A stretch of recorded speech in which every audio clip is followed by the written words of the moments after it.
Hi everyone, it's QuickyBaby and welcome back to World of Tanks, and today I'm playing a British wheeled vehicle that actually doesn't suck. I know, the tier 10 is absolutely horrible, the tier 9, it's okay, it's playable, the tier 8 is awful, the tier 6 is awful, I think the tier 5 and the tier 7, which I'm going to be playing today, are pretty much the only two vehicles that you would want to consider outside of playing the premium tank at tier 8. But even then, I think that there are better premium tanks at tier 8 than having to play a British wheeled tank. So this is the FSV Scheme A, and it's actually pretty darn decent at tier 7. Recently I've been playing a lot more tier 7 tanks to try and just find out which tiers are actually enjoyable to play in the game right now, as I feel that there are less and less tiers that are truly enjoyable inside World of Tanks. And one of the vehicles that I've been looking to is the Scheme A.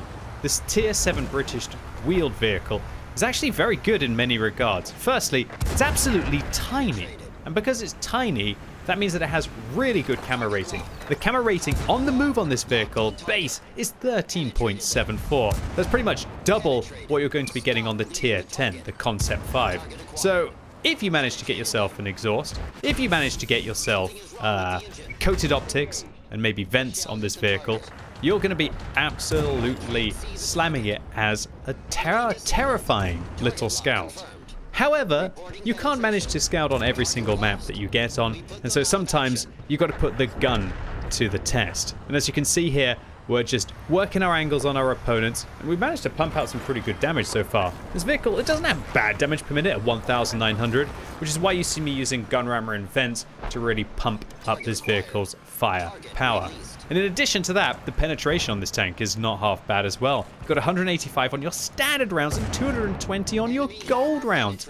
And so when you do end up against tier 8 and tier 9 tanks, which you will inevitably do if you play tier 7, then you have more than enough penetration to contest most vehicles frontally.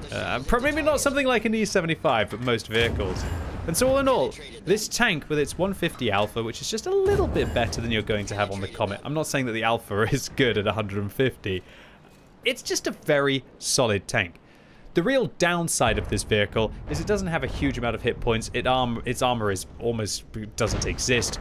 And when you also factor in that it has 5 degrees of gun depression, it isn't very flexible at all. So where this vehicle is best suited is by using, hopefully, clutch reactions to be able to go after your opponents, or alternatively at long ranges where they can't see you. And you get to use that fabulous camera rating that this vehicle has to hopefully outsnipe. But if you just work on reacting to when your opponents either are shooting someone else, try and provide that kind of like support fire, you can really add up the damage in this tank. And with the kind of maneuverability that you have with the wheels on this tank, yeah, it's not half bad. One thing I'd like to highlight is, look at that wheeled repair time. Don't be like me and only have a 3-skill crew on this tank and not take repairs. 20 seconds for your wheels to be damaged, and you're slowed down by pretty much about 65% on this vehicle. It's absolutely horrendous without a repair crew. Okay, so this game is looking really close right now, and so I wanted to just get in and go after this Nashorn, and I'm using my last 2 high explosive rounds on this tank to be able to get rid of the Nashorn as quickly as possible. And look at that repair time again, 25 seconds. But because we've already used our repair kit, that's it. We're just gonna have to sit here.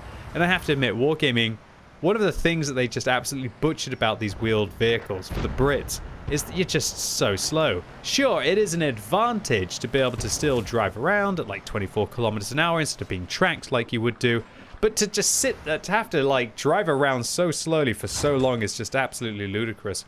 Also, when you take into account that every single time your wheel gets hit, it pretty much pops on this vehicle and all of the British wheelies, whereas tanks that have tracks, they usually go yellow first unless they hit the front drive wheel, and so when they go yellow, it's as if they were full health. It's just warning you that your track is damaged. It's going to come off easier for the next shot.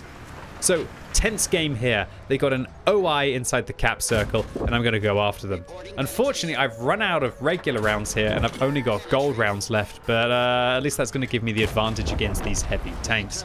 So we finish off the OI inside the cap circle. There's an IS-2 as well. Oh no, disaster. We don't quite manage to penetrate them through the side. More likely that we actually miss the vehicle and only hit the tracks, but the second shot goes in, and a little bit more base defense. And while this is happening, I've asked the Hellcat to fall back, tell him to run, as I really don't want the Hellcat to get caught. However, our great camera rating allows us to see the IS without getting spotted, and hopefully we're going to get a free shot in. I was expecting to get spotted, however we didn't, but unfortunately our shell didn't go in. We're going to fire again at the IS, and that gives me some information. This IS on the enemy team, Patrick, has a Top Gun. So this is going to be Battle of the Top Guns here, although I don't quite have one to my name yet, as we've only got 5 kills instead of 6. But man, this thing looks like a little toy tank getting around.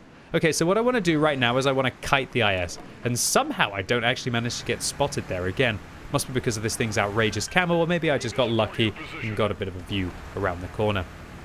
So I'm going to have to work together with Bubblegum 2002 on our team, who's playing a Hellcat and they're on full hit points, although they don't seem to be pushing.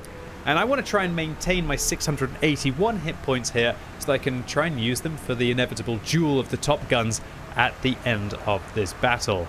Unfortunately, there's no T150 in sight, and seeing how the T150 enters the cap circle there, we know exactly where they are, as the indicator at the top was letting me know there were 2 tanks that were capping. Lovely 2 free shots against what was a full health IS before we started to whittle them down. Man, you know you've had a good game when you're on full hit points and you got a Top Gun. I bet you that player was thinking, oh, easy Radley Walters medal for me. Well, you're going to have to pry it out of my cold, dead hands, Mr. IS Patrick, if you want to be able to take down this game. So we've now got 19 seconds left to be able to interrupt the cap circle. I'm hoping that Bubblegum 2002 is going to start applying some pressure. Luckily, Bubblegum 2002 leaves our cap circle, although the enemy team will now know where they're coming from. But that's a great distraction for me, as we can get a free shot into the back of the IS. But it's the T150 who has all of the cap.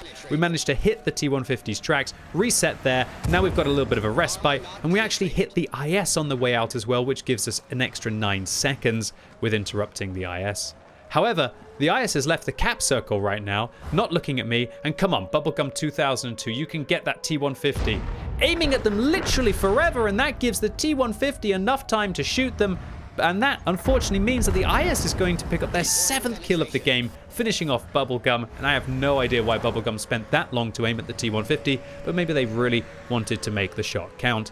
Well, unfortunately for me, now that Bubblegum doesn't get the free kill on the T150, the IS manages to finish them off, and so I can't commit, because I'm on 382 hit points, having to sacrifice 299 hit points to the T150 to be able to get the interrupt off. So right now, I was worried that the IS was going to come after me, and the IS on 441 hit points, I'm going to have to shoot them at least 3 times to be able to finish them off here. And it's really more of a 50-50 with my 150 alpha damage, whether we're going to need 4 shots to be able to finish off the IS. And really, this is a game of roll the dice right now. The IS is a 50-50 destroy me with their 122mm, which has got 390 alpha damage, and I'm going to need 3 to 4 shots to be able to finish them off. So I'm hoping that I can manage to catch the IS at long range, but it doesn't look like the IS is being stupid anymore. It doesn't look like they've put themselves in a position where we're going to get any vision on them from the south towards north. And so accordingly, I feel like my hand is forced. The IS could be anywhere inside this cap circle, and so I feel like we don't have time to go out towards the east. We've just got to let the chips fall where they may, and we've got to go in, and we've got to hope that this IS low rolls and see if we can be able to pressure them, or if we come around the corner slowly and be able to get the interrupt. I put the shot in and the IS hits me. They do low roll their shell. We put in our second for a high roll after the first low roll, and it's a 50-50 at the end of the game, and unfortunately it wasn't Patrick's day to be able to get the Radley Walters medal. We risked it at the end. We kind of win the battle of the Top Guns, although we're still not taking away Patrick's Top Gun, as they did manage to get those 7 kills. But we took this one down at the end in the FSV Scheme A. And I thought this was a real nail-biter of a round, where I'm not just showing how good this vehicle is at being a glass cannon tank that deals damage at long range. Trust me, this tank is a very proficient sniping and vehicle that can also do some really nasty scouting.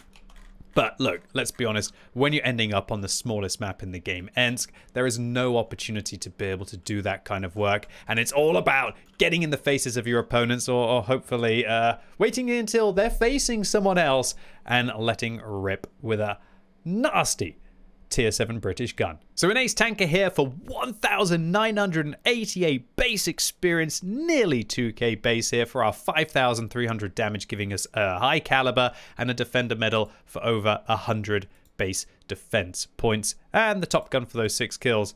Although, because we ran out of standard rounds in this game, because we had to deal so much damage, we ended up only breaking even with a premium account. So the FSV Scheme A, it's one of the best British wheeled vehicles, although then again its competition isn't really too steep. Nevertheless, if you're looking for a fairly unpopular, different, pretty high skill cap, upper to mid-tier medium, then I thoroughly recommend this vehicle, especially for the above average and beyond players out there. You'll really be able to make use of this vehicle's camo, mobility, and high pen to be a very deadly mid to long range sniper. Anyway, ladies and gents, boys and girls, that was it for today. Really hope you enjoyed this vehicle on a British wheeled medium that doesn't suck. If you did, give it a thumbs up. If you hated it, give it a thumbs down. And let me know in the comments down below, what line are you currently grinding and why? And as always, thank you so much for watching. You've been epic, and hopefully I'll see you soon.